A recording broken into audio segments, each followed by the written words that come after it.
ולוג יפן, יום 6. אנחנו בפנקק פלאפי, ותראו מה הזמנו. אימא למלא, זה נראה כל כך טוב, וליאם מתעורר. שאתם יכולים לראות, חיסלנו הכל. הזמנו פנקק עם קרם בורלה, ופנקק עם בננה פשוט, וליאם מתעורר.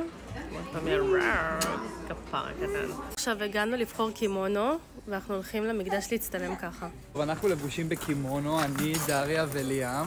יש לנו פה איתנו צלמת, שהולכת לצלם אותנו יפה. קלטו איזה מקדש. היא מצלמת פה את דריה. ואיזה מקום מושלם אנחנו. וואו. בינתיים אמא מצטלמת, ואני וליאם צופים בה. אין, קלטו, איזה דוגמנית, מה זה הדבר הזה?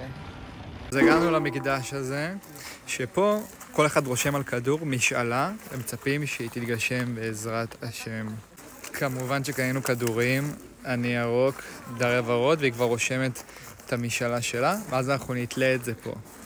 והנה דריה תולה את הכדור שלה. אמן, הכל יתגשם. חמסה, זה יפה. עכשיו אנחנו בדרך להחזיר את התלבושות. בואו נגיד שזה לא כזה נוח ללכת עם זה הרבה זמן. נכון, אור דומה לאיזה דמות מהארי פוטר.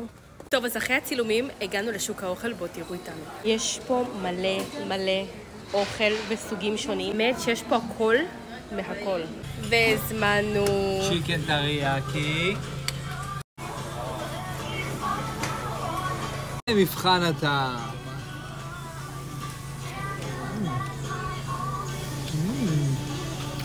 וואו.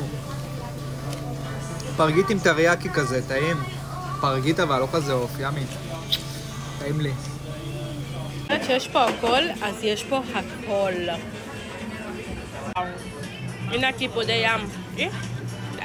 הגענו לחנות של גאצ'ה פונקס כאלה, ודריה שוב פעם נפלה וקנתה. יצא לה כזה בצבע אפור, תדליקי אותו. ותראו איזה חמוד. זה כחול. זה בכל הצבעים. הופה, חמוד.